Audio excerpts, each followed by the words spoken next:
3 वाकयात बताए जो कि आज कैबिनेट में डिस्कस हुए, जो कि प्राइम मिनिस्टर और कैबिनेट से झूठ बोला जाता है। झूठ बोलना वैसे ही जो है ना वो एक क्राइम है, मगर कैबिनेट में जब पार्लियामेंट में on the floor of the parliament झूठ बोला जाए वो सबसे बड़ा झूठ होता है। झूठ का बाप होता है, उसकी माफ़ी नहीं होनी चाहिए।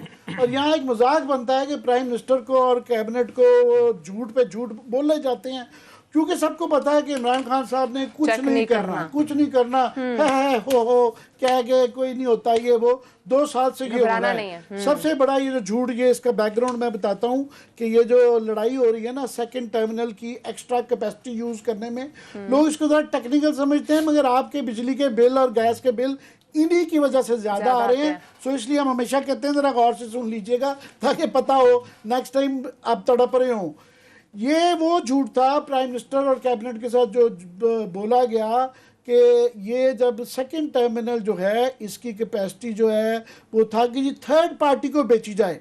गवर्नमेंट ने ये बहुत ही महंगे चार्जेस पे, कैपेसिटी चार्जेस के ऊपर क्लास साहब कहते रहते हैं और ये 2,72,000 रुपये रोज़ाना के ऊपर पहला 2,062 के दिए जाते हैं। इतने महंगे पैसों के ऊपर ये केसेस नाप के चल रहे हैं कि जनाब इतने महंगे, इतनी प्रॉफिटेबिलिटी क्यों दी गई पे लगा के अब वो कह रहे हैं कि प्राइवेट पार्टी को देते हैं, इस्तेमाल करें, पैसे हमारे टैक्स पेयर्स के, गवर्नमेंट के, और वो कह रहे हैं इसको करने दें। उसके लिए प्राइम मिनिस्टर को झूठ बोला गया कि कैबिनेट की ईसीसी के मेरे पास मिनट्स हैं। मुझे ये असद उमर साहब ने कॉन्टेस्ट किया था, आप मुझे कहा कि तुम गलत कह रहे हो, कैबिनेट और ईसीसी को कैसे झूठ बोल सकते हैं।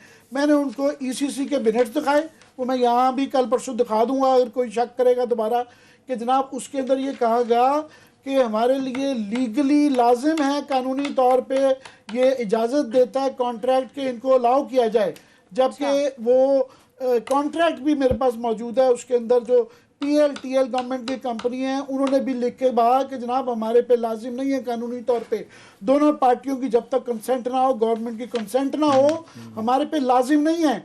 ये झूठ बोला गया पहला, तो वहाँ से ये सिलसिला शुरू हुआ है जिसका शाखसाना ये आज कैबिनेट के अंदर आया है कि अब उन्होंने कहा कि बाकी तो इजाज़त है।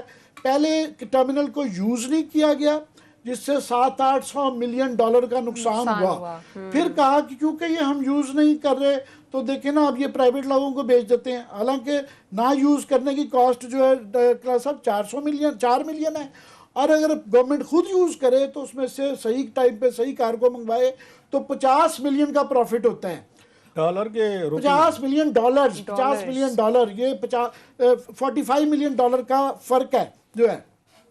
अब ये जो बहस क्या हो रही है, ये मज़े की जो बहस का बैकग्राउंड ये है कि सेकंड टर्मिनल की कैपेसिटी 600 मिलियन MMCFS थे, 150 की बाद में एक्सटेंशन के ज़्यादा की है। अब ये बहस हो रही है कि वो किसको दी जाए इजाज़त, तो पहले ही ले ली हुई है कैबिनेट को झूठ बोल के।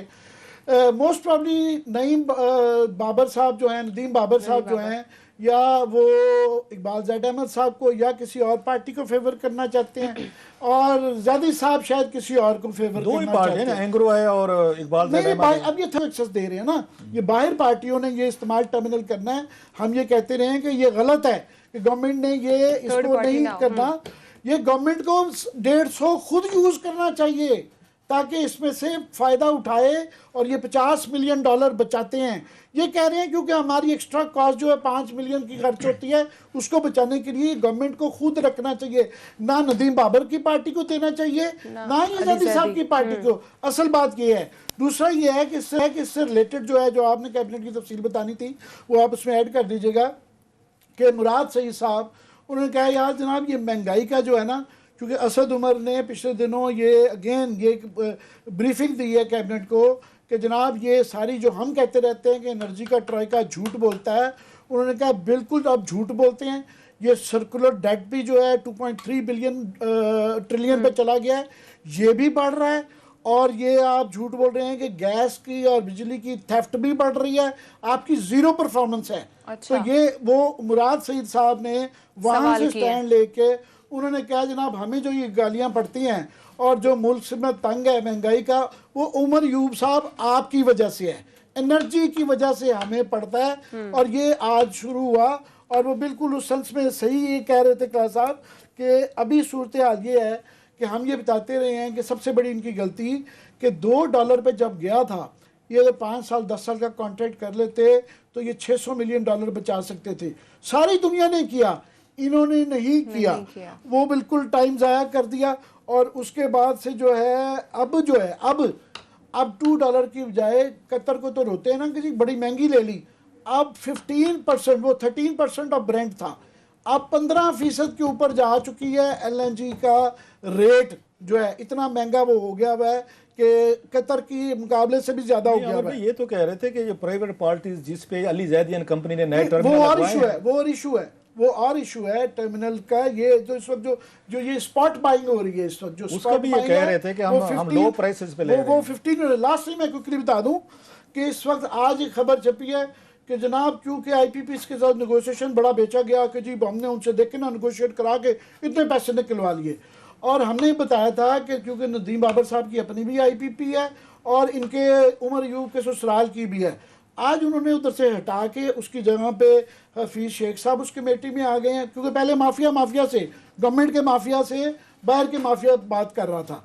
अब क्या किया है उन्होंने कहा जी हफीज शेख साहब और ये नए जो आए हैं स्पेशल असिस्टेंट ताबिश गौहर साहब जो है के इलेक्ट्रिक से जो लाए हैं, ये नेगोशिएट करेंगे। फाइन, मेरा उसके अंदर इशू ये है क्लास साहब, एक जो वारदात हुई है कि नदीम बाबर वगैरह पे हैं कि इन्होंने कहा है कि इशू ये चल रहा था कि पुरानी जो IPPs हैं उनके 10-20 साल का उनका ऑडिट, एफिशिएंसी ऑडिट, इन्होंने 45 की एग्रीमेंट की एफिशिएंसी की हुई थी, 20%, 25% कितनी की है।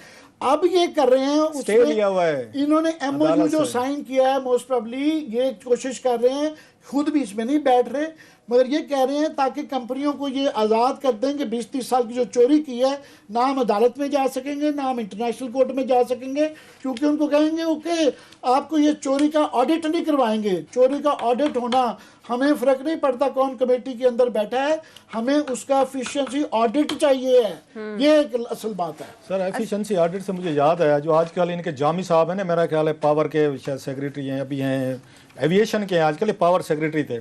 एक यहाँ पे सलीम मांडवी वाला साहब ने एक ब्रीफिंग ली थी, 480 बिलियन रुपीस का जो स्कैंडल आया था, आपको याद होगा इसाक डार साहब के दौर में, जो एक रात में पेमेंट की थी, डॉक्टर वकार मसूद साहब एंड कंपनी SPM जो है आजकल बड़े डार्लिंग, जो आज कैबिनेट में भी मौजूद थे पहली दफ़ा, उन्होंने वहाँ पे बैठ के सारी आगे ब्रीफिंग दी थी। वहाँ पे ये पता चला था, इन्होंने बड़ी अच्छी कमेटी थी उन सलीम मांडवी वाला साहब की जो सेनेट की स्टैंडिंग कमेटी थी ये फाइनेंस पे, बड़े अहम उन्होंने टेक, बड़े अहम उसके मेम्बरान भी थे उसके सारे, कामिल आगा साहब थे, मुशाहिदुल्ला खान साहब थे, मेरे ख्याल आयशा फ़रूक साहबा थी, और ये प्लस इस पे ये और भी उसमें मोहसिन अजीज़ साहब थे, सारे वेरी इंटेलिजेंट, बल्कि एक मेरे ख्याल सऊद मजीद साहब भी थे जो सेनेटर हैं।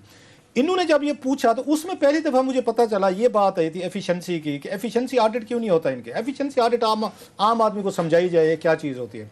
एफिशिएंसी ऑडिट ये होता है कि एक आप उसकी पर्टिकुलर एक रेंज तक एक जो आपका IPPs है उसने चलना होता है, 40% चले, 60, 70, 80, इतना आपने एफिशिएंट उसको चलना चाहिए, लगाया उसकी एफिशिएंसी इतनी होनी चाहिए, इतनी बिजली पैदा करेगा वो उसको करनी चाहिए। और अगर आप स्लीट हो गए तो फिर अब कैपेसिटी चार्जेस आपको उस तरह नहीं मिलते, क्योंकि आप क्लेम करते हैं हम इतनी बिजली पैदा कर रहे हैं, इसके अगेंस्ट हमें इतनी पेमेंट की जाए, इतने फ्यूल पे इतनी बिजली बना रहे हैं। अब हमें महंगी पड़ रही है, क्यों पड़ रही है कि उनकी एफिशिएंसी टेस्ट जो है ना वो बहुत लो हैं।